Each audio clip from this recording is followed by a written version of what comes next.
Welcome back, ladies and gentlemen. Today I have another podcast episode for you where I get to sit down with Runjeet Singh, an antique arms and armour collector who has recently been appointed an expert on BBC's Antiques Roadshow, exhibited internationally and in the UK, sits on the board of directors of Asian Art in London, and is a member of both the British Antique Dealers Association and the Council of Arms and Armour Society. Today we're going to discuss how Runjeet Singh became a dealer and a collector, his experience on BBC's Antiques Roadshow and his future on the programme, the general perspective of South Asian arms and armour, similarities and differences amongst arms and armour within the Indian subcontinent, how to tell if an item is genuine or fake, whether modern man is really unable to recreate Damascus or Wootz steel, and obviously any mistakes to avoid. We talk about a whole lot more, so please make sure you watch this until the end, and in the meantime please make sure to like, comment and subscribe, as it means a lot more to us than you can imagine. Putting all of that aside, let's get straight into this podcast. I'm really happy to be here, and thanks for your patience with me. I know you've been trying to get me on for, I don't even know, a year. You've got the patience of a saint, so thanks for your patience with me. And No, it's fine. I've got to tell the listeners, you even had to put up with one of my meals that I cooked to you. January, I think. Yeah. I wouldn't say I had to put up with it. I actually really enjoyed it. So it was nice, You actually. lied. I'm just happy that we've finally got to sit down and talk. So thank you. So as we do with all our guests, we'd like to get to know them a little bit more. And obviously we want to discuss arms and armor today in more detail. But before we do that, could you kind of give us a brief background of your family, your upbringing, and then obviously how you went from wherever you were into arms and armor and where you are today? A pretty unremarkable upbringing, Amar.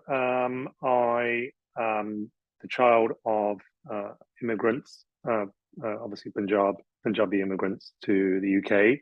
Working class family. My dad was a factory worker. My mum was at the very end of her career. She was a dinner lady in a school. And, as far as my childhood, I'm a middle child, and I went to an all boys school. And I was fairly academic. Out of the three of us siblings, I was the most academic, shall we say.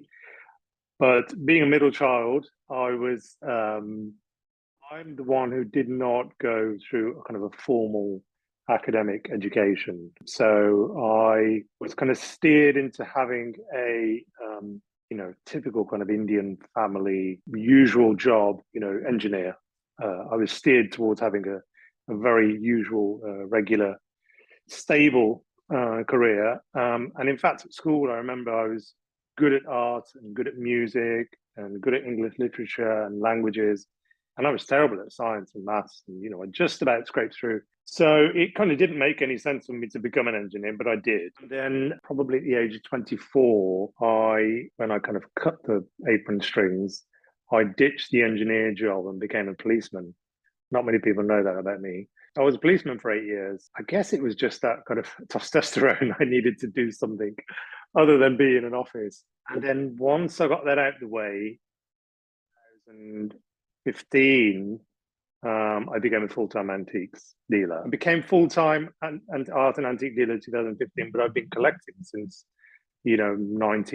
age 19. Oh, okay.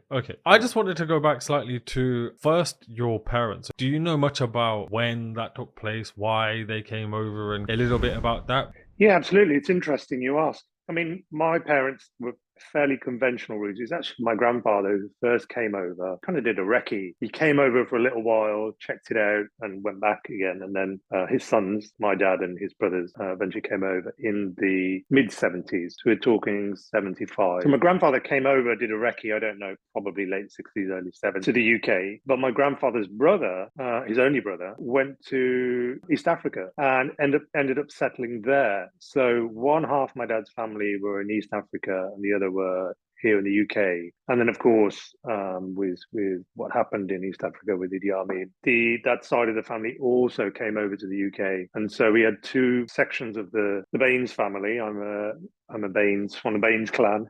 And one section, I was from the Birmingham section or clan, and then we had a Coventry half as well. The other thing then I wanted to ask you was, obviously, the jump to become a police officer? It was kind of a childhood dream, for me to be in the army, actually. and I put it down to those the Sikh bloodline. As I said, the testosterone. So I wanted to be in the army, and my parents were dead against it. And as I said, they kind of coerced me towards kind of a more typical, stable career path. And I know, kind of, on one hand, I wanted to be in the army. On the other hand, I was really good at the arts at school. So it's kind of a strange mix. But I really think now, finally, I'm a late bloomer. I think I found the happy medium. I'm in the art world, but I'm definitely still involved in the kind of the military side, the warrior side of things. I think I finally found my happy place. Nice. No, that is awesome. You said you started off your collection at a young age. So if you could kind of explain a little bit about how that first came about, and then how that evolved into taking it full time. To go back to my late teens, I don't know, 18, 19, I met the Singh, who was doing martial arts. Sundar and Jagga, actually, they're brothers, Sundar and Jagga Singh, both from Coventry. And I started training martial arts with them. And it was suggested to me that why don't you get yourself an antique sword, to practice with, because the balance is much better than your modern weaponry. The geometry of the blade is far superior. So yeah, that's what I did. I went and bought an antique sword from an antiques fair. I think I paid like £50 for an 19th century Indian sword, talwar. And I got the bug. I went back and again to this antique fair and various antiques fairs. And before I knew it, I had like my own mini armory.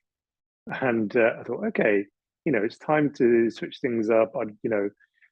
As a collector, with any collector, you might start at something quite reasonable in price, £50, something quite basic. And then quickly you move on and you get something a little bit better and you improve your collection. And it was a very natural evolution for me to do that. And I started selling and buying other things. And, it was just a snowball effect, which kind of culminated in becoming so focused on, bettering the collection, buying and selling, that was actually getting in the way of work, and then coincidentally, I had an injury at work, and they put me on desk duties, which is completely boring. That's not why I joined the police force. So I had time on my hands, and I said, why don't I, like the wages I'm getting from work, I put them in a separate account, don't touch them. Let's see if I can become a dealer and live off the money I make as an art dealer. And so it was an experiment. That's what I did, and it worked. And I put my notice in, and and the rest is history. And then I haven't looked back since. Yeah, that is amazing. That's awesome. Just your comments about some of like the antique blades being better in terms of geometry and other such features. Could you just explain like why that is perhaps the case? I think traditional sword making became, like a lot of the traditional arts, died out, and modern warfare came along, and modern fashion came along, and so arms and armor were not needed for either warfare, or traditional arms and armor were not needed for warfare, nor for the traditional dress, the Indian attire. And so they kind of lost the skills. So your modern blades, I mean, there are great, swordsmiths kind of rekindling that now, but your modern blade will never stack up to a traditionally made, thousands of years old recipe of the materials they used, how they used those materials, and how they forged that steel. And again, the balance, the traditional swordsmiths were working with, especially the better swords, they were working with the patron, and it would be custom made to that person. So, they would look at the height, the build, his reach, his hand size, how the sword was used, and I've no doubt those traditional sword makers also knew how to wield a sword in the traditional ways. So it would be made with all of that in mind, and a modern sword maker can't really compete with that. So for a £50 antique sword, then I mean that £50 sword is probably worth £150 now. So it's still very affordable. You're getting this amazing piece of history that can't really be matched. Like, just in your explanation there, it's obvious that you've had to do a lot of research and kind of understanding around arms and armor, as in it's not just so straightforward as, oh, we'll just buy this and it will work or whatever. Could you then just tell us a little bit more about what you do? I mean, there is kind of a formula which I've kind of come up with, which works for me, a kind of business model, if you like. But the essence of it is over 20 years of, I'll tell you my secret. And to those who I've spoken to or advised, it's not a secret. I'm happy to share this. My secret is handling objects, getting objects in my hands. There's nothing that you can do to recreate that. You can create the best technology in the world, virtual technology or whatever, but going to antique fairs, going to museums, going to visit collectors and other dealers, I did that I'm still doing it, and you formulate a kind of a picture book in your mind. You remember how something looked. You remember when you've seen real things. You remember those, why they're real, how they felt, how they looked, the materials, the composition, the balance, the size, the proportions. Then that's how you become. I hate the word expert or specialist, whatever you want to say. And alongside that is the research. Poring over books, visiting museums, speaking to other collectors, dealers, academics. So once you've got that knowledge in place, then my business started. Then I could make a plan. Do I want to do an exhibition on Rajput weapons, on Sikh weapons, then go and source the objects that I want, and then the sourcing has to go through a whole checklist of my own. Is it right? What date is it? Where was it made? Who was it made for? All of those things, and also kind of an aesthetic. I'm going for a certain look. The exhibition has to have a theme or make some kind of sense for those who view it. And I could go on, but there's photography, there's research, there's conservation involved. It's a whole. It's quite a thing, quite a long process to do what I do, to present new objects to my clients. It's a very, very long process. Just on the observation thing, could you perhaps give us an example that you've had kind of in the time that you've been in this area where you've had to conserve something or restore something, perhaps? Has there been something you found that, I don't know, for whatever reason is damaged, or sometimes, I don't know, there's that, I always use the example of, I can't remember, but there's that art, it was a monk, I can't remember what area of art it is, but there was a monk that they needed to restore, and the restorer basically painted literally like a stick figure on top. I'm sure it's not the same. Yeah. I'm sure it's not the same, but that's the kind of image people, when people say restore or conserve, that's the kind of Mr. Bean-esque kind of idea we get. I'm best known for Arms and Armour, and I'll tell you an example in a second. But I do also buy and sell and collect for myself as well sometimes, paintings and works of art.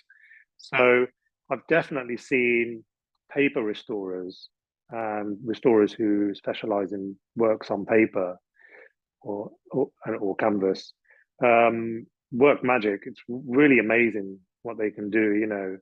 There was a painting which I temporarily owned, which somebody had stuck down with glue onto cardboard, and I thought, there can be nothing done with this. But the restorer, using various techniques, managed to remove it, using steam and I don't know the exact process, but it's pretty amazing what they can do. And we've all seen, or maybe some haven't, but TV programs about the subject, Fake and Fortune and things like that. And it's pretty amazing the technology they're using. But in relation to arms and armor, I bought a collection of armor, so chainmail shirts and trousers and helmets, and it was from the estate of somebody, a fairly prominent collector in New York, who died. And a dealer friend of mine bought the entire collection, and I met him in a car park, and he had all these shirts of armor. Doesn't sound dodgy. Yeah, these are like 16th, 17th century. The dealer was from the continent, and he drove over to meet me. So we met down South London somewhere. Sounds like Snatch when they're like having to get the jeweler out. But yeah, sorry, carry on. It does. People, when I tell them I'm an arms dealer, they think of all kinds of things. That's an international arms dealer. But I promise you, most people I deal with are very mild mannered and nice. But he literally pulled these chainmail shirts out and put them on the ground, and they were just covered in rust. And they were like late 16th, early 17th century chainmail, and some of the most important, rarest types I'd ever seen. And I immediately bought the whole collection. And I got it back and put it all together. Okay, this chainmail shirt goes with this helmet, and these trousers go with this shirt. And I got, there's, I don't know, 4 or 5 sets or something. And one of the sets was missing a helmet. I thought, that's strange. And I rang him. I said, there's a helmet missing. Was there ever a helmet? And he, very sheepishly said, oh, yeah, I sold it to somebody else before I met you. And anyway, I tracked it down. I tracked the helmet down and put it all back together again. And that's part of, the really enjoyable part of my job, is being able to preserve things for future generations. And that set went on to a museum, actually. So that's really nice. But the whole restoration, conservation more, we didn't really, there was no restoration per se, but it was conservation. So just preserving it for the future. There was lots of work to be done because it was covered in rust. Painstaking work. What part of the world was that armor from? Was that also from like the subcontinent? So it was from Bijapur, which is the Deccan, but it's well known for being the Bikaner Armory, which is nowhere near Bijapur, which is Bijapur is down south in the Deccan, not far from Hazur Sahib, I suppose, that kind of area. And then Bikaner Armory, which is what it's most well known for, is in Rajasthan. And the kind of history is that Anup Singh, the Maharaja of Bikaner, had allied himself with the Mughal emperor at the time, and was sent as a general, as a Mughal general, to Bijapur, who were not kind of falling into line.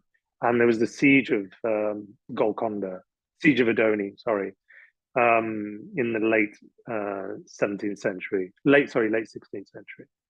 And the whole armory was captured and brought back to Bikaner, where it stayed until there's different dates of when things came out, but I think the last time anything kind of left Bikaner was the 90s.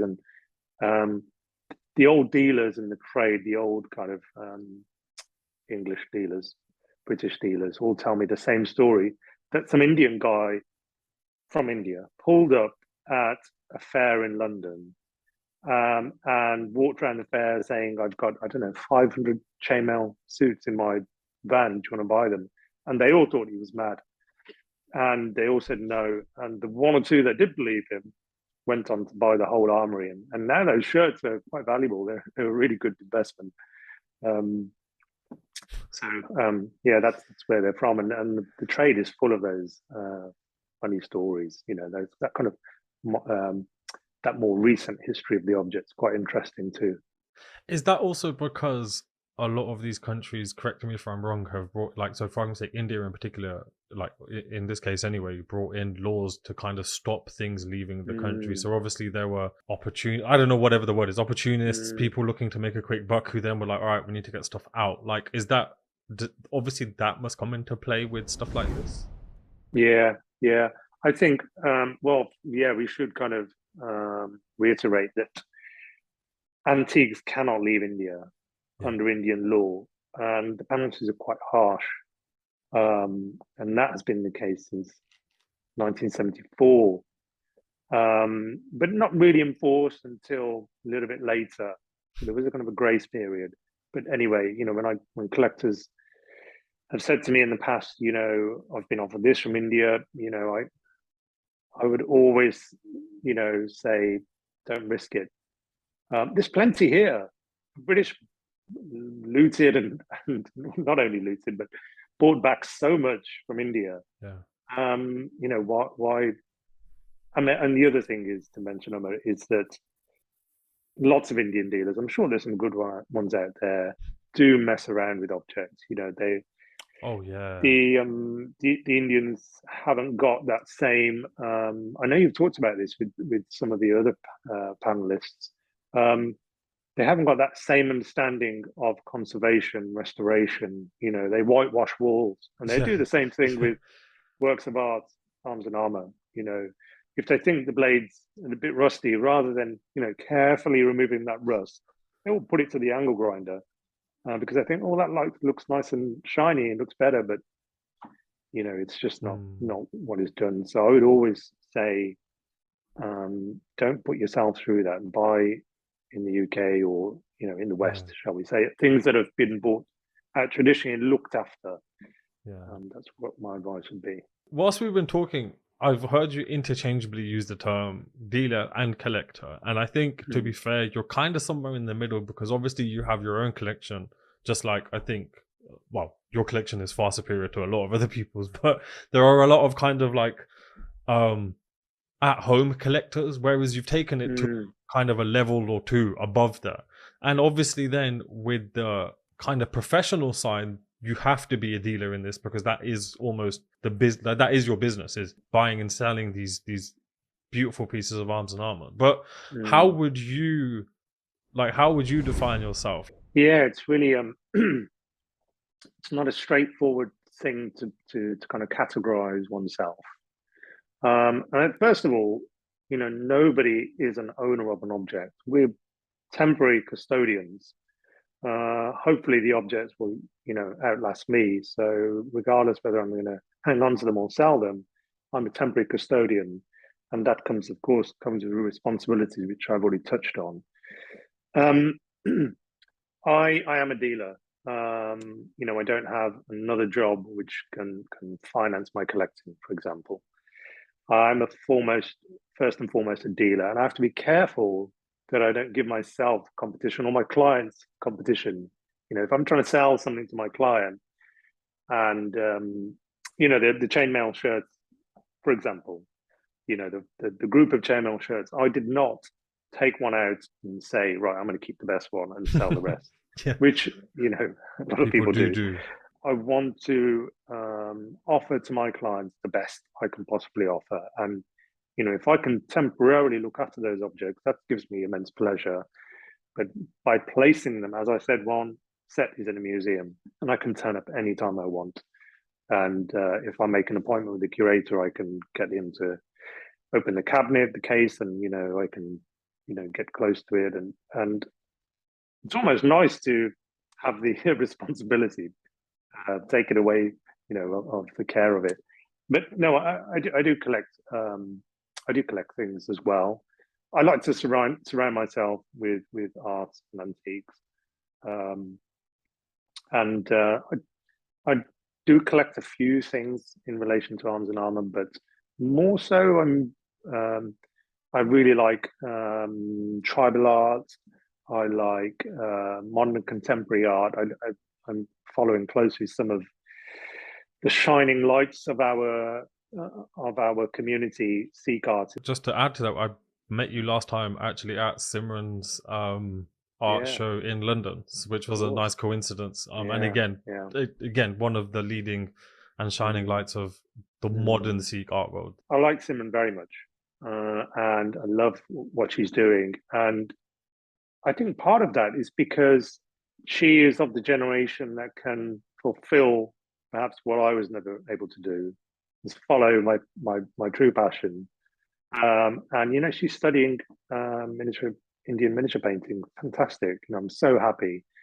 And my kids, for example, I am letting them follow that whatever they like to do, whatever they're good at and what they enjoy. I'm certainly not going to be making any demands that you need to do medicine or you need to do law or so I'm really happy to see that. And we've produced some great artists already in our community, and historians and people in the arts. But not very many of them trained in the arts. Certainly of my generation, we all trained in other things. And just look at what we've done.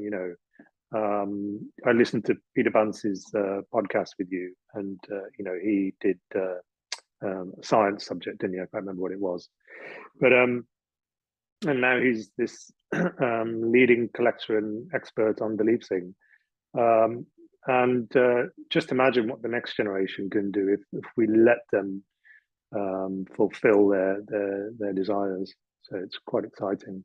No, definitely. Well, although you, as you said, didn't necessarily get the chance to kind of at first follow your passion, it seems that you've managed to find kind of a happy medium later on in life.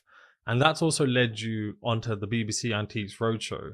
Now, I don't want to give too much away, nor do I want to say anything that I can't say. So could you tell us a bit about that? And then also, when can people expect to see this? Yeah, it's probably one of the most exciting and interesting things that I've done while I've been in the art world. A huge honor to be invited onto the program. I think it's one of the staples of British TV, right? Sunday nights, and the last time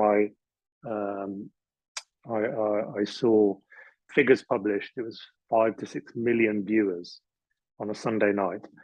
And just this tradition, I actually looked it up last night to see when it was first aired on TV, and it was aired in 1979, the year of my birth. And it's just, hasn't changed format since.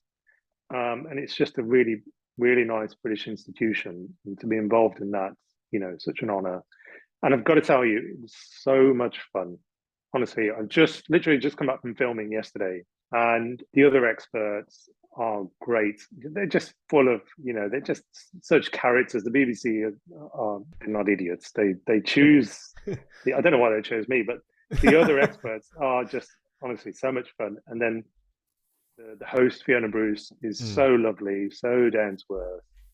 And she, of course, is British TV royalty. Yeah. I grew up watching her present the news. So that's quite an honor to be working with her. And the people who come along, not only the people who bring their objects, but the audiences. I did some filming day before yesterday, and as soon as you go up there and you're in front of the camera, this crowd just appears from behind, and they stay afterwards, and they want to talk to you, and they want to meet you, and they want to chat. And honestly, it's such a lovely experience. But in regards to when and where, so I first recorded a valuation last year, and that was filmed. I remember you posted it on your Instagram. Yes. That was filmed. That aired on TV October, November, something like that. Mm-hmm. That was my audition almost. Well, my trial, shall we say? And I'm very happy to say they invited me back for this new season, which has already started. I think they've already aired 1 or 2 programs, of which I'm not yet in. But I'm hoping that the ones I recorded will be later this year, so October or November. But and some really exciting, they really threw me in at the deep end. Yeah. So doing some really interesting stuff. So yeah, watch this space. And what is your role then on the show? So I'm officially a BBC Antiques Roadshow expert, as they call it. Told you I didn't like that word. Those are their words. Yeah. So yeah, I'm the if somebody were to bring a piece of non-European arms and armor along, then it would be me that they would see. Yeah. And I also do a little bit of non-arms and armor. So I saw a great group of Indian paintings day before yesterday, and I saw some Islamic metalwork, some lovely ewers, Persian ewers.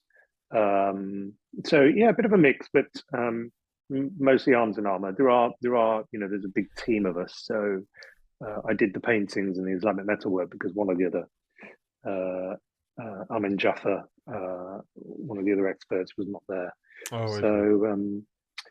So yeah, you're going to be seeing me more and more on the TV, I hope.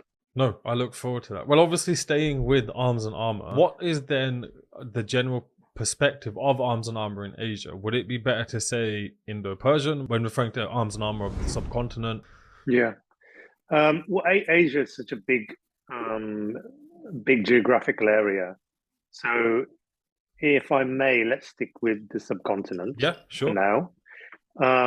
Indo-Persian is a good term. For Sikhs specifically, Indo-Persian is even more relative because, yes, the arms and armor that the Sikhs used were Indian, but there are huge influences coming from Persia.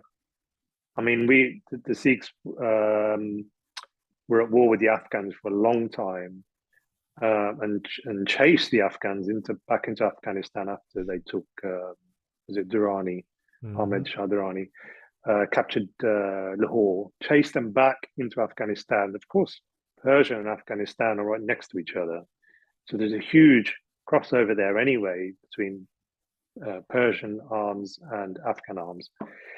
And then the Sikhs, Jassim Ramgarhia was quite famous for attacking supply lines from Afghanistan. And he fell out with the Marathas for this fact, because the Marathas and the Sikhs did have an alliance, and there was a falling out because the Sikhs took their lion's share of the loot. So, I'm sure the Sikhs were using Afghan Persian arms and armor, and you see the crossover in decoration, in form anyway. So Indo-Persian is a really good all-encompassing term, and it's used throughout the arms and armor world because some things are so Indo-Persian you can't tell whether they're actually Indian or Iranian. It's really difficult to tell sometimes. So it's a good term. No, definitely. What would then be some of the similarities and differences kind of across the subcontinent? Yeah, interesting question. I'll start off by saying there are definitely commonalities. The talwar, for example, you will find the talwar as far south as Sri Lanka, actually. You can't really get further south than that. And then in the north, you will find talwars in Tibet and the Himalayas. And, I don't know the origins of why the talwar is so far spread out. But I can tell you the Sikhs were in Tibet. So I'm pretty sure that's not the reason why, but just an interesting point. The Sikhs were in Tibet. So there's definitely going to be crossover. And even into Indonesia, actually, you find the talwar or a sword very similar to the talwar in Indonesia. And Indonesia was part of the ancient civilization, of the greater Hindu civilization, they called it, because of the kind of the travel and the supply routes, and it all kind of falling under one umbrella. So, but there are differences for sure. and I mean, we're still learning. There's still being there is studies still being done, and academics are still working on this. But I can give you a bit of a rough idea. I mean, it is a complex question, and without going too academic and geeky, yes, of course, if you show me a sword or a dagger or a shield or whatever it may be with a certain type of decoration, I hopefully will be able to tell you, okay, that decoration is Sialkot. There were some areas known for certain decorations. Sialkot, for example, Punjab, very thin gold overlay on metal, kind of stylized flowers, quite simple and very tight scrolling patterns. And then that's very different to the patterns coming out of the floral patterns coming out of Lahore, which are more Iranian in style, more Islamic in style almost. And then you get right down into the south, and they were masters of chiseling steel. There was nobody better in the world, I don't think. It was absolutely amazing what they were doing in the late 16th century in places like Tanjore, chiseling huge pieces of steel with these fine floral geometric patterns, these monsters, these whatever their desire was. They would, and this is a phrase that is used to describe it, jali. They would turn a piece of steel into a jali. I mean, it was really, really is amazing. It's a little bit like the food I sometimes like to think. I mean, you've got that kind of North Indian, very rich, spicy food that no doubt was influenced by Mughal cuisine. And then that doesn't have seemed to have reached the far south. If you have South Indian food, you still have those kind of almost Far Eastern flavors, those coconut, those heavily rice-based diets. What is the stuff they flavor their food with? I can't remember the name of it, but it's very different. South and southern and northern food is very different. So I guess the Mughal influence of cuisine never got. I'm not an expert on food, but never got very far south or to the extremes of the south. And in terms of decoration, likewise on objects. And then another interesting, quite a simple way to look at it, Islamic art, and that of course applies to arms and armor, is very geometric. They love geometric patterns. And whereas Hindu art is much more floral, obviously there's religious aspects, figures many times, whereas Islamic art tries to avoid figurative decoration. So that's quite a simple way to look at it as well. There's not just a geographical difference in terms of, like, say, north or south. There's also kind of a cultural difference in the decoration on some of these arms and armor, for, like, obviously, because if you have a Hindu background or an Islamic background. Where do the Sikhs come into this then? So, like, is there anything? So I guess I could ask for a general perspective of kind of like how Sikhs view weapons and how that ties into the wider history and philosophy of Asia, which I will ask. However, I also want to know if, like, do Sikhs influence arms and armor in the subcontinent in any way, or are we literally just taking what's there and running with it? Is there any particularly Sikh weapon? I don't particularly think there is. I'm just obviously throwing that out there. So for argument's sake, the chakkar is always argued to be a Sikh weapon, but obviously if you read a little bit of history, you see that it's been in the subcontinent for thousands of years and is most famously connected to Krishna in the Mahabharata. Yeah. Is there a specific Sikh weapon? I don't think there is. Sikhs have been great at taking something and perfecting it. The chakkar, for example, yes, it has ancient roots. You look at any depiction of Vishnu and you'll see him spitting a chakkar. But in history, when has a chakkar been used effectively? So certainly in modern warfare, or kind of pre-modern warfare, shall we say? And the Sikhs did it. They did it against the British, and we have good accounts of that. And of course, we took it to the next level and lavishly decorated those chakkars. And you only have to go to the British Museum or probably the V&A Museum or the Royal Armouries to see gorgeously decorated Akali Bunge with gold covered all over their chakkars. So we certainly took it to the next level.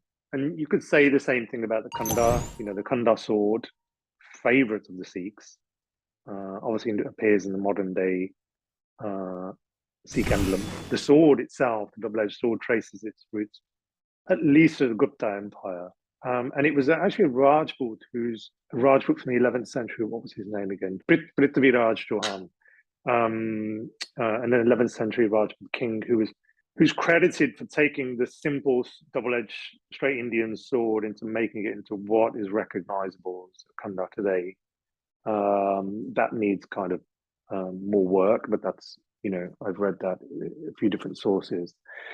And then it was, of course, the Sikhs who made it their own. And Govind Singh Ji using it in the initialization of the Khalsa and initiating the Panj Pyare with the Kanda has really kind of cemented that importance for us of the Kanda sword. So yeah, I can't think of a specific, Sikh weapon, but those are two examples of where we have taken something and elevated it, and made it something special. There's one thing that actually popped into my head that we haven't mentioned the whole podcast actually, which is guns. So I know that you obviously deal with arms and armor, and you're not necessarily dealing with modern arms and armor, but from what I've read, small guns at least were like Guru Har Gobind Sahib Ji had pistols, as in there were guns circulating in the subcontinent for quite a while. Like, have you ever come across any? Do you like? I'm sure there's way more legal red tape around that than having to deal with just say swords or armor. But like, could you just explain a bit about how that works, perhaps? If we're talking traditional Indian guns, kind of early 19th century and before that, then there's really no. So I'm talking about muzzle loading guns, matchlock and flintlock.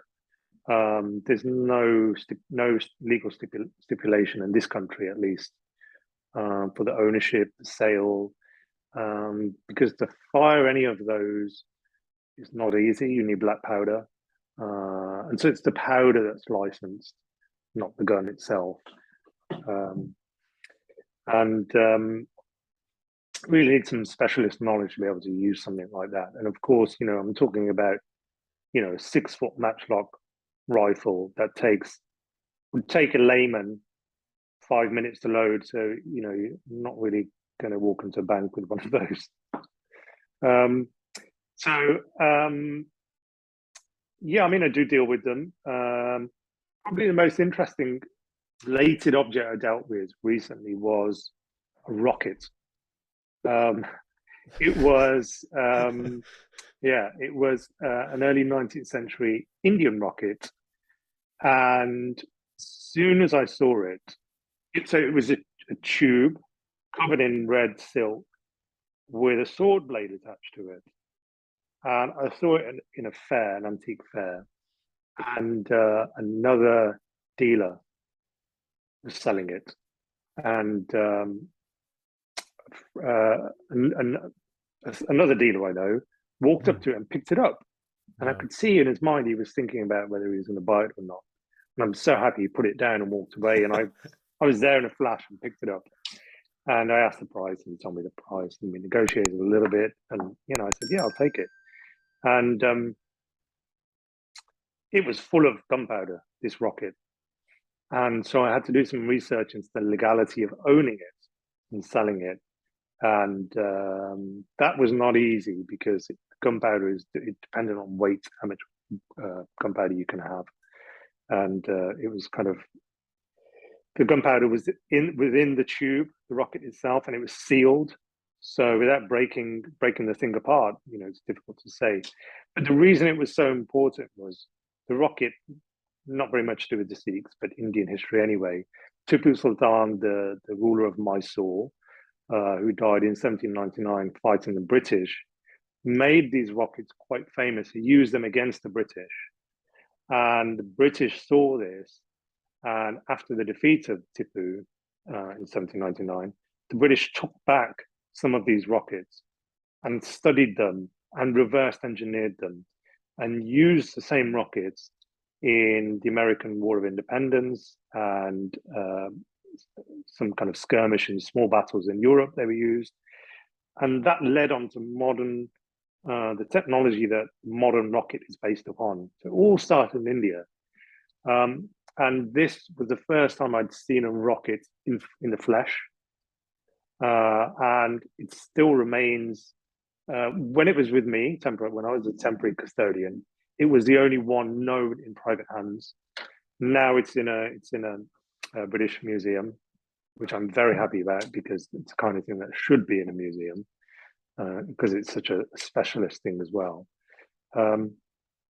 So in summary to your question, I do deal with that kind of thing sometimes, and the rocket hopefully gives you an idea of.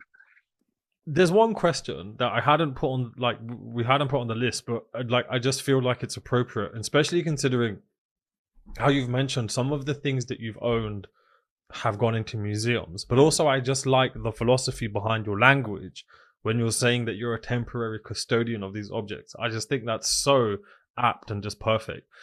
But there's obviously a raging debate, or there was a raging debate about, and there's always this debate around museums, especially recently, about kind of should they own them, should they have them, all of the kind of then the research or the history of that item and whether that is the correct place for it to be. Yeah. Like, I've asked this to obviously a number of people that we've had on the podcast because I just think everyone's perspective is always quite interesting and insightful to hear. What do you think of this? Like, where do you how do you draw the line? Where do you draw the line? Like, what is your perspective on this? I'm not going to repeat, what others have said. I think we are kind of most of the historians and those of us that were involved in the field are happy that these objects are cared for primarily. In regards to kind of repatriation, it's a murky topic. I certainly wouldn't want to see anything of important heritage or any kind of heritage.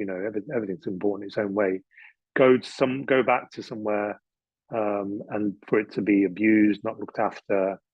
In terms of, let me start with the repatriation aspect. There is I mentioned about the Sikh forces, just as in Ramagri, are leading an expedition into Afghanistan, and it's recorded that there was looting that went on. We can't kid ourselves. Of course, the Sikhs were also involved in battles. At the end of a battle, what's going to happen? They're going to pick up, they're going to take weapons, whatever is there, they're going to take them. So just because the Sikhs own something and the British or whoever took it from us, where did we get it from? And I was listening to talk about Tipu Sultan recently and his tent, which is at Paris Castle. And Tipu was best known for decorating his objects with tiger motifs. And this tent is floral patterns all over it. Hardly a hint of a tiger. There's a tiger on a small replacement panel. There's a couple of small tigers.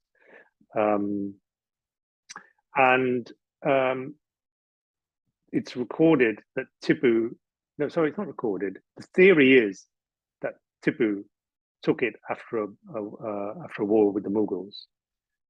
And so if there's a demand for that tent to go back to India because it was taken from Tipu himself took it from Mughals. So, where do you stop? Yeah, no, definitely.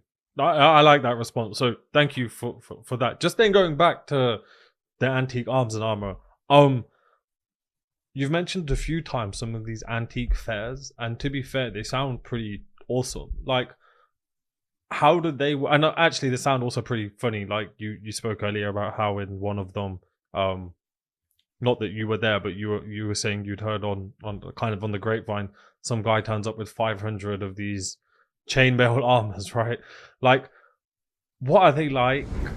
Antique fairs, and I mean, I deal at I deal nowadays at a very small handful of art fairs. Actually, nothing to do with antique arms really.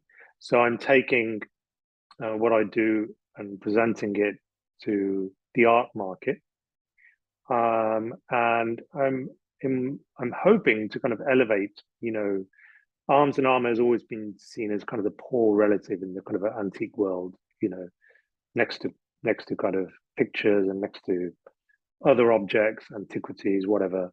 Arms and armor has always been the poor relative. So I've been trying to improve that reputation, and I've taken it to the very top as far as I can at the moment. I've taken it to the TAFAF, which is thought to be the world's leading antique and art fair in Maastricht. And so I've done 2 exhibitions there. And so you're meeting people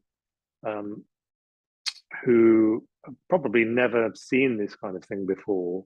And you're meeting the best collectors in the world, and the best curators in the world are there.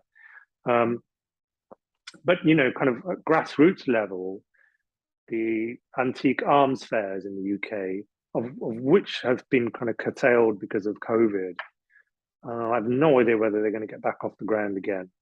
That's where I learnt my trade. That is where the kind of old school British dealers who were dealing in the 60s and 70s, who were buying at source, in India, in Tibet, in Nepal. This is where I was meeting these guys, and you learn so much, and have access to all these amazing things that I've been able to learn from. My funniest experience was I was at London Arms Fair. And yes, by the way, they are a little bit male dominated, but generally it's a nice crowd, older male, which is part of the reason they're dying out, because people are getting older. But I met a dealer from the continent in the queue to get in, and he looked at me and he said, "Oh, I've got an Indian sword for you to look at." And I said, "Great." He said, "I'll see you inside. I'm going to set the table up and then come over and have a look at it." So I waited, until he set up, and then I walked over. And as I walked over, he looked at me and said, yeah, I've got it underneath the table." And he bent down, he disappeared for a few seconds. As he disappeared, another Sikh collector came and stood next to me. And the guy's arm appeared from under the table. He didn't look up, he thrust his sword up. And before I could kind of get the sword, this other guy kind of nudged me and grabbed the sword. And I thought that was a bit aggressive. But Sikh collectors are so passionate about what we all want to get. We all want to get good things. Anyway, I looked over, and it was a nice looking Indian sword, and fair enough. And a couple of seconds later, his arm appeared again, and there was another sword in his hand. And obviously, the guy next to me had a sword in his hand, so I took this one. And as soon as I kind of laid eyes on it, I mean, it only took me a second to take hold of it. I knew immediately what it was. It was a very important Sikh sword, and probably one of the most important Sikh swords I've ever had. And if I'd taken the first one, if I'd been a bit aggressive and taken the first one, I wouldn't have got this one. And he asked me the price, and the other collector who's standing next to me kind of looked at me and said, "It's expensive." And I thought, I know it's expensive, but I know what it is as well. I guess he was hoping that I wasn't going to buy it, but I did buy it, and it stayed with me for probably 10 or 15 years. And it was bittersweet. It passed on. I sold it last summer to a lovely collector who is who's currently publishing his collection, and I'm sure it's either going to go to a museum as a bequest or into a permanent Sikh gallery. So I'm very happy to where it's gone. And as I said, we're temporary custodians, and in the years I had it, it literally was in a storeroom for safety. So not really enjoyed by anybody apart from me and a small group of friends who I showed it to now and then. It would normally come out on kind of Christmas Eve. I'd have some friends over, and they'd all say, "Come on, get your Sikh swords." And so that was one of the moments in my mind. So those fairs are invaluable, really. So the sword was inscribed to Nihal Singh of Kapurthala, the Raja of Kapurthala, and lavishly covered in gold, and a beautiful blade. Probably one of the best blades I've ever seen on a Sikh sword. I've seen one or two blades which have been kind of Iranian imported and put on a Sikh hilt, which have been impressive. But Sikh swords generally had fairly plain looking blades, maybe battle ready, but not very impressive to look at. This one had a really, I'm sure it was the original blade because it had the original scabbard as well. But one of the best blades I'd seen on a Sikh sword. Two questions actually that I just wanted to ask you as we've been going through things. One is the influence of European so in particularly with swords, what I've done very minimal research, but the little research I did was basically the subcontinent is absolutely full to the brim of different swords and knives and daggers and whatever, bladed weapons. And the influence of Europe is essentially just this Farangi sword. And I just find it funny it's even called that, because it's almost like an insult, because it's almost like, oh, it's a Farangi blade. We don't as in keep it away.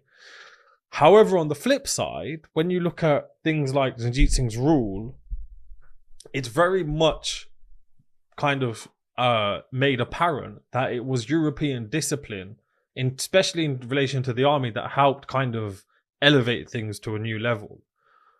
Would it then be fair to say that European weaponry, especially when it comes to bladed weapons, was just not up to the same standard as what you were finding in India at the time, and hence why there just wasn't the same kind of impact? Because if you look at and again, I'm only using this because I did a podcast with Priya Atwell the other day and I had to read up about the Sikh Empire, but it almost seems like the Sikh Empire was influenced by European discipline when it came to military, but that was it.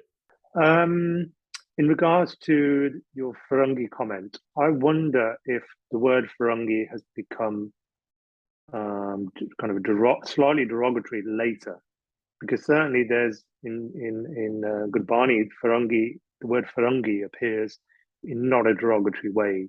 There's a Shabad, isn't there, that says Bang se Bengali, Farang se Farangi, Dilli ke Dilwali. So I don't know if Farangi was an insult. I know certainly about European blades, Farangi blades, that they were bought in large quantities. It's said because the Indians liked the exoticness of them, but I wonder if there was also some propaganda, as in with the British breaking the thumbs of the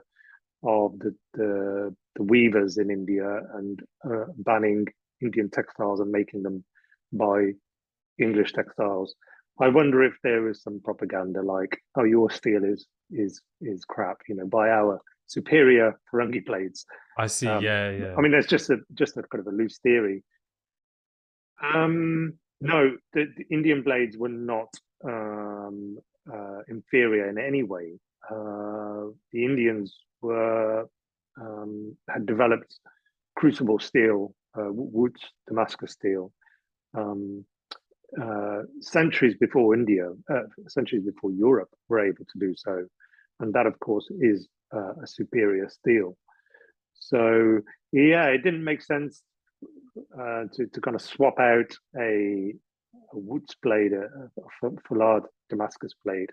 Damascus being the kind of the most commonly known, probably the most inaccurate, but anyway, the most common word. For a Ferengi blade, it kind of didn't make sense. So it's more to do with the quality of the blade itself rather than the shape of the blade or anything. That is the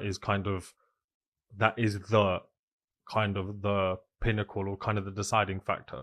Because like the only reason I mention this is because even with some of the early European accounts, when they go to, for argument's sake, the armory that Runjeet Singh has, the British are writing back going, the cannons that these guys have are far superior to anything that we've seen.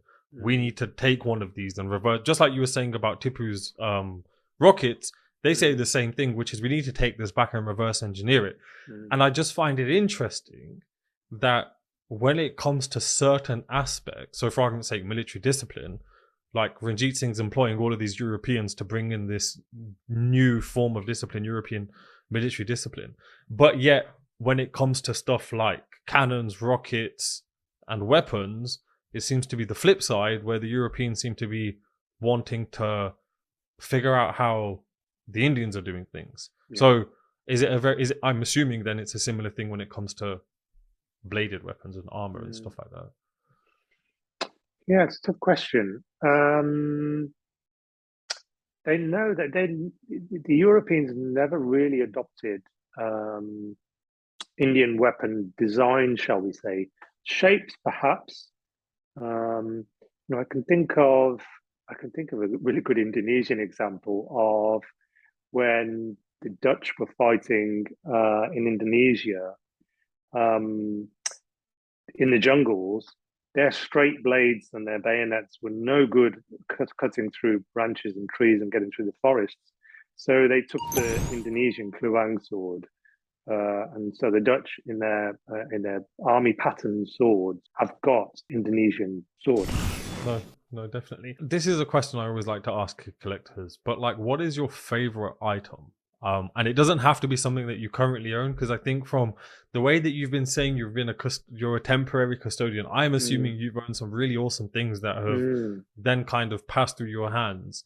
Like, as in, do you have like a top 3 or a top 5, like, or just a few that you want to mention? I normally, I think for my own sanity, once I've sold something, I try and forget about it, because otherwise I'll be mourning like it was a lost lover. So I knew you were going to ask me this question. So what I've done, I've taken an object from my current inventory, but actually trying to not be biased here, it is the most exciting and interesting object I've ever found. I'm going to take my ring off and my Goddard as well. Controversial taking my Goddard. That's right, it's right here. I'm going to put a glove on.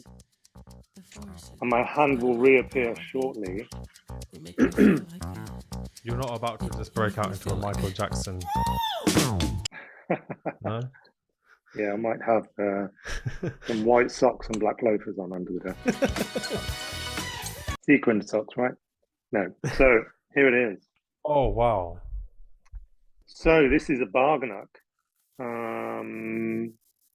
Sorry, I've just got one on my shelf, which is a modern reproduction, which looks absolutely nothing like it. I just want to get it for comparison. Yeah, no, please. That'd be good to show. Yeah, fully articulated, as you can see, so it moves with the hand. So I absolutely love the fact that it's one of them, because like, so I've got a more modern one, which, as you can see, we literally sent, there's an engineer in Birmingham who, like, family friends, I literally sent him a photo and was like, can you make one from the photo? And they just took a print of our hand and whatever and made it from that. Obviously, very basic, looks nothing like the one that you've got. Yeah, but don't be disheartened, because the one I have is it's one of a kind. Of the first time I've, well, it's technically not the first time I've seen it, but it's the only one known in existence. It's one of a pair. Anyway, I'm trying to confuse everybody. Let me be very clear. So I'm going to take it off while I talk. So the story is, when I first started collecting, I bought a book and the book was called Indian and Oriental Arms and Armour, I think, by Lord Egerton of Tatton. And it was a catalogue of the India Museum, what was the India Museum. And I would, with my £50 sword next to me, I would flick through this book thinking, wow, I would love this, I would love this. They were all hand-drawn. This book was published in 1890 or something. Oh, so it wasn't photographs of them, No. it was literally drawings of the items. Okay. They were very good hand-drawn, but there were double page spreads, and there was a page for the Sikhs, there was a page for the Gurkhas from Nepal, there was a Gurkha Marathan weapons, so there was double page spread out. And under the Maratha objects, the Marathas were a very important empire in India, and they covered at one point in the 1800s, they covered nearly the whole of India. And on the Maratha page was a line drawing of one of the ones I've just held up. And of course, I'd seen Bagh Nakh like you're showing me, which is what most people think when they say Bagh Nakh. Just the basic, to be concealed in the hand. And for those who don't know, Bagh Nakh, Bagh leopard, Nakh meaning claw, so a leopard claw. Anyway, I saw a line drawing of this, and I just thought, wow, and the image stuck in my mind, and I never thought, well, I never did see one. I just never. Really I've never ever seen one like that ever. And in 2012, Robert Hales, quite a prominent dealer, kind of a semi-retired dealer anyway now, published a book of his kind of things he'd found over his career, and in there was one of these that I've just shown you. I think I may have talked to him at one point, and he told me, he bought it and they sold it to a Ukrainian museum. I thought, okay.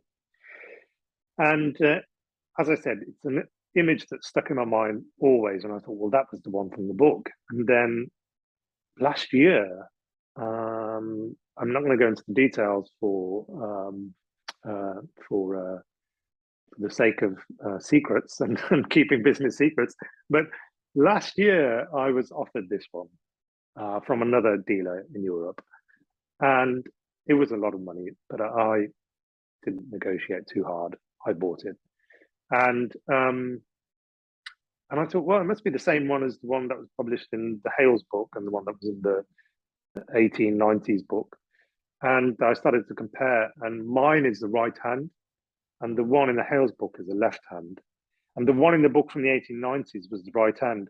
So the one in the line drawing from 1890 is the one I probably have, but because it's a line drawing, we can't say for certain that it's the one I have. Maybe it was drawn, in a reverse. Maybe there was more than one pair made. We know there are a pair now because I have the right and the left is in Ukraine. And I hope it's safe and sound in Ukraine. Last I heard, the area that's been affected by the war is not where the museum is. So as far as we know, there's only one pair. But who's to say there wasn't more than one pair made and they were destroyed, lost, whatever. The kind of scandal came when I was doing the research for this object. And whenever I'm doing research for any complex object, the photograph goes off to people I trust, 3 or 4 academics and what have you. The photograph was forwarded without my knowledge to somebody, and the accusation was made, well, if this is the one from the book in 1890, the book in 1890 is the catalogue of the India Museum, which then became the V&A Museum. So that should be in the V&A Museum. What are you doing with it? And, panic immediately, alarm bells going off in my head. And I got back in touch with the dealer I bought it from, tried to hammer down its provenance. Couldn't really get, there was a lot of hearsay. It came from a Swiss collection, it came from a Paris auction. Couldn't really get too much information. And then I thought, I'm going to have to speak to the V&A Museum before I do anything else. And so I spoke to Susan Strong, who, as always, is very, very kind and gave me her time. And we researched the one from the Egerton book, and we looked at the records that the V&A keep. And the line drawing example was the one from the V&A Museum, or should be in the V&A Museum, but the records say it was written off in 1950. And I said to Susan Strong, what does written off mean? And she said, well, the curator at the time was a pacifist. So he could have sold it, he could have given it away. We just don't know. Hold on. Sorry. No, Hold okay. on. That story is insane. Mm. But the bit that caught me is the fact that the curator at the time was a pacifist. Yeah, apparently. So may have sold it or taken. That is probably one of the most, not shocking, but it's just insane how someone's very personal belief can impact something so kind of material. But anyway, sorry, carry on.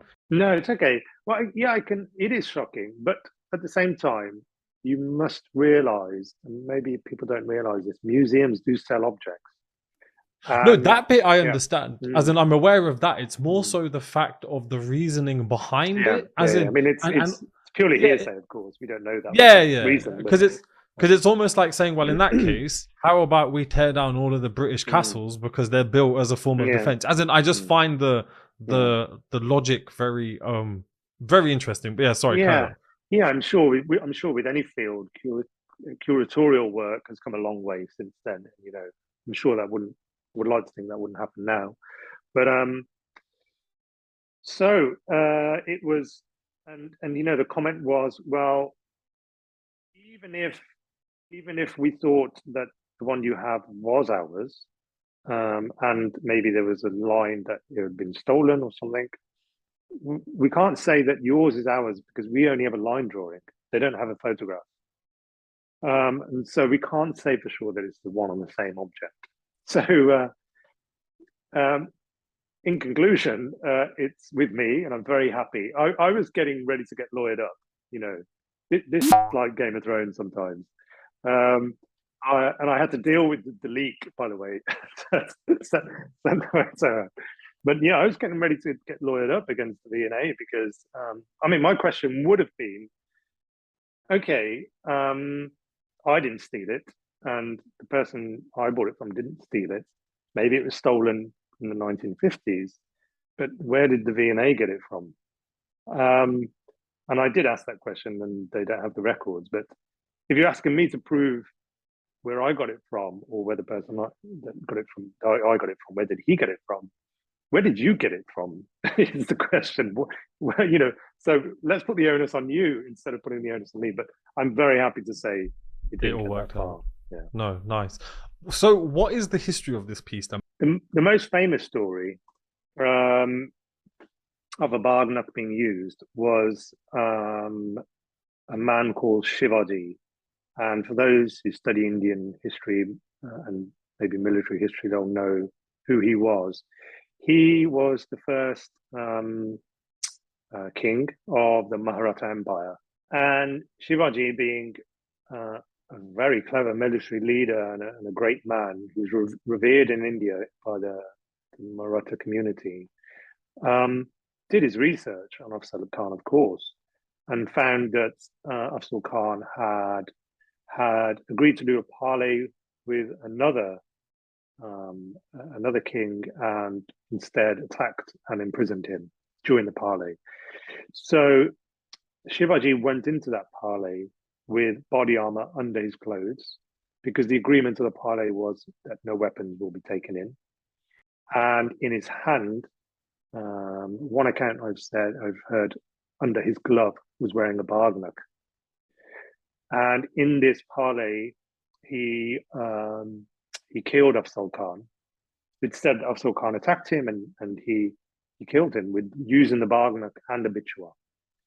So that story is quite a famous story, and it kind of really, I'm sure at the time, sent a message to the Mughals and immortalized Shivaji. So that's the most famous story of the Bagh Nakh. The one I have and the matching one to it in the Ukrainian museum are the best known in existence. So whether they were made for him, Shivaji, is pure speculation, of course, whether they were made in celebration of the act or what he did. I just don't know. Nice. And do you know like the area or the time frame from when, like, as in, have you managed to date or kind of geographically locate where the Bagh Nakh you have and the one in the Ukrainian museum is from? It's difficult to date, but I've kind of said a conservative late 18th century in Yeah. terms of the workmanship, the style, and the one in the Ukrainian museum has the inscription has a small inscription saying Satara, S-A, well, the anglicized spelling would be Satara, but that's all we know. So we don't know any more than that. So it's really difficult to have any more information about it. But I mean, regardless of how it looks visually and the rarity, it's really a feat of engineering. It's fully articulated, so you can move your hand completely. No, awesome. Just on that last comment, then, the fact that it's articulated to your hand, and how you were saying how swords in India were not normally, but sometimes made like almost with the patron in mind in terms of height, this and that. Would it have been a similar thing with this, which it probably would have been kind of molded to someone's hand, as in it would have been made specifically for one person?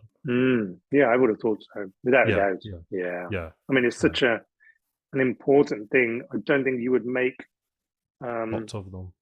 Yeah, you wouldn't make lots of them. You wouldn't make such a complex, important object on a whim, hoping that you're going to Yes. find a client. You Yeah, would make yeah, it yeah. with somebody in mind. Yeah. No, definitely. So, one question which I think a lot of people listening to this podcast are probably waiting for me to ask, and especially considering the breadth of time you spent in this field, and also kind of the different items, arms, armor, non-arms and armor as well, in terms of art that you said you've collected or had the temporary custodianship of. How do you figure out what's legit? I know earlier on you spoke about how once you've seen lots of stuff, once you've held it, once you've kind of, I don't know, seen like 10,000 pieces of art, you kind of pick up certain telltale signs. Like, what are they? How do you go about kind of sanity checking what you're getting? And is there a process, or have you perhaps been kind of bitten before by something that you thought was legit and then turns out isn't, or like, yeah, how does all of that work? I don't think there's any shortcuts. There are definitely things I can tell you to look out for certain objects. But it's really difficult. There's no shortcuts. You just need to. Jade handled daggers are a classic example. Probably the most faked thing, because when it's real, it's worth a lot of money. And they were made in good enough numbers for them to come up in auctions fairly regularly. Pretty bog standard Mughal jade dagger is going to be 8,000 as a bog standard one. You can see why the fakers want to fake them. And there's really no shortcuts. It really is handling, seeing lots of real ones and studying them carefully, looking at the color of jade being used. In fact, I'm not going to go into too much detail because I wouldn't want the fakers do make mistakes, which I can spot. And I don't want to tell them. I've kind of just given one away. So I can't imagine the fakers are going to be listening to this podcast, but I've kind of just let one slip there.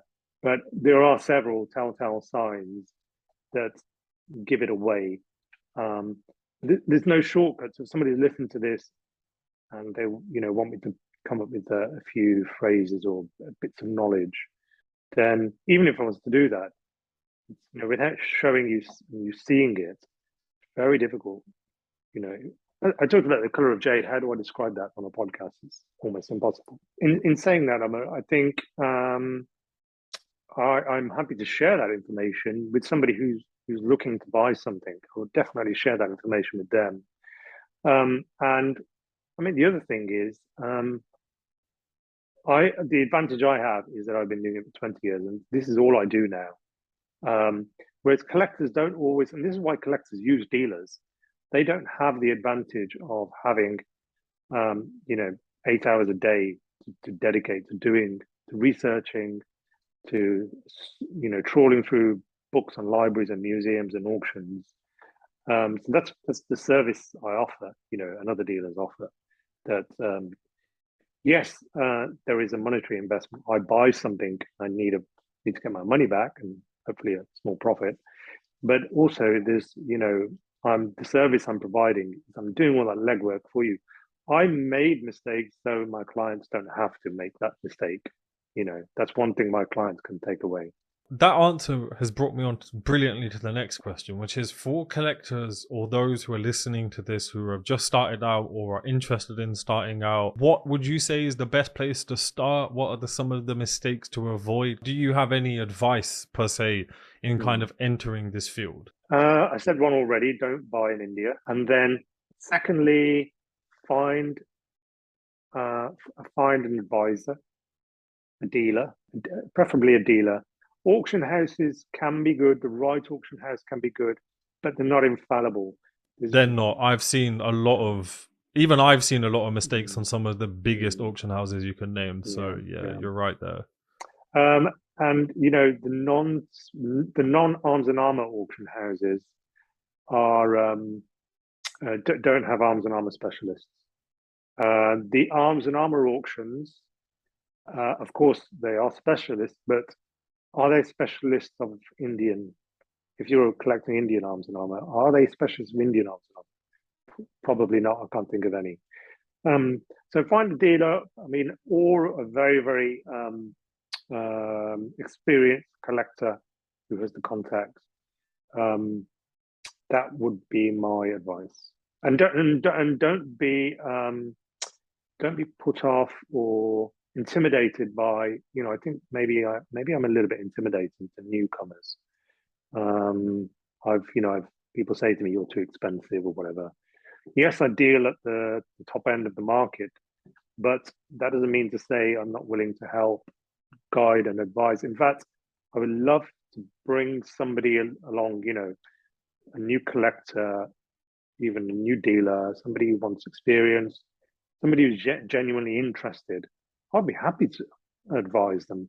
There are far too many Instagram dealers, and that you never see at the fairs. That's what I was doing. I was going to all the fairs, speaking to all the dealers, picking up as many objects as I could, studying and learning. And so it's sad that you see people online, but you never see or meet them in person. I'm here. People come and find me, and I'm happy to show you and teach you and tell you what I can. Just before we move on to the last question, would you mind just telling those listening where they can find you and how they could get in contact? Because obviously you're on Instagram as well, and you've obviously got your own website. Like, what are your socials, I guess, and what is the best way for people to get in touch? Instagram, Runjeet.Singh, and Runjeet spelled the old way, RUNJEET. And I'm on Facebook, although I don't really use it too much for business. My own website, runjeetsingh.com. I exhibit in London every year around about October, end of October, early part of November. And so I have an exhibition coming up this October on New Bond Street in London, right next to Bonhams. And so you can come and see my exhibition and see me there. My phone number's on my website, on Instagram. Send me a DM. Yep. Slip into my DMs, as they say. So I've done it a few times. Yeah, likewise. No, definitely. Okay, so last question for the podcast anyway, which is, so this is a question I had in my head before we even had decided to do the podcast, and this is something that I think is perhaps a myth, but I'm hoping you can kind of enlighten me on it. So growing up, I was always under the impression and always told that Damascus steel, as you mentioned, is the pinnacle of metal for blades. And I was always told that it's a lost art. No one can do it. It's something that used to happen and it's just kind of disappeared from existence now. I obviously did a little bit of research before we did this podcast, and I've found that apparently it has been reproduced, but it's been reproduced by academics at Iowa University in the US. Now, I just wanted to get your perspective on Damascus steel. Well, first of all, can you actually create it today? And secondly, does it stack up on, I don't know whether you can do a direct comparison, but like, does it stack up to the Damascus that kind of seems to have built this massive reputation? Up until, I don't know, 5 or 8 years ago, my answer was no, it can't be done. It hasn't been done. So just those who don't know Damascus steel, it's a myth to say that a lot of people believe that Damascus steel, or let's use the correct terminology, woods or foulard. So woods or foulard is folded like Japanese steel. Japanese blades are folded and hammered and folded and hammered. That is not woods or foulard steel. That is probably pattern welded steel, but that's something else. The way that woods is made, or foulard is made, is by taking iron ore, adding some carbon. It is actually a recipe. They add some leaves, they add some charcoal and a few other ingredients, and they seal it in a crucible, so like a airtight pot, and they seal it with clay, and it goes into the oven. And the temperatures that the ancient Indian ovens were creating with the use of bellows. So Indians invented the technology, the bellow technology, before Europe. So we were getting those temperatures really high, and it was creating this pure steel where it gets to such a temperature, it melts, and off come the impurities, which they call slag. And so at the end, you get a kind of a lump of very pure steel, which when hammered out, which when forged, and then treated with a coat of acid, brings up the pattern, that famous watering pattern. So that's how it's made. Up until about 8 to 10 years ago, no, I don't think anybody knew how to do it. And there was some really naff kind of copies coming out of India. And then a TV personality and a friend of mine, Mike Lodes, this TV historian you probably heard of, Amar. He is very much into the military history side of things. Was commissioned by a member of the royal family in Jordan to research this, and the documentary's never made it to TV, sadly, but it is on YouTube. I'm gonna go find that. Yeah, if you type in Mike Lodes, I can't remember what it's called now, Woods, maybe even Damascus, you'll find this documentary, and they kind of solved the riddle, and it seemed to be all about where the iron ore was taken from. So the iron ore that was being used by the Indian fakers was, I don't know, just from anywhere, from any old quarry, but the iron ore from certain quarries had a very, very microscopic element called palladium, I think it was. And it was with that trace of an element that led to successful forging of wood steel. So I think maybe the Indians got hold of this documentary, or I don't know how they figured it out, but in recent years, Indian blacksmiths have been able to create what looks to be very convincing wood steel. And it's quite scary in terms of the fake market. So it makes, using a trusted dealer expert even more essential nowadays, because there is good steel coming out of India. It can be difficult to tell. That's insane. We've got to the end of all of the questions that I had kind of wanted to get through. I just wanted to double check, is there anything that you wanted to mention or to go over before we wrap up this part? No, I don't think so. Except to say, Ahmed, thank you so much. Really appreciate all the work you do and your patience with me over a year of waiting for me. And you've got the patience of a saint, as I said earlier. I don't know. No, I don't know if not I at all. would have been so patient with me, but you were. So No. thank you. That's absolutely fine. No, thank you so much. All I can say is just thank you for taking the time to do this. I've thoroughly enjoyed having this conversation. I hope those listening have done too. But yeah, otherwise than that, I will leave you to the rest of your day. Yeah.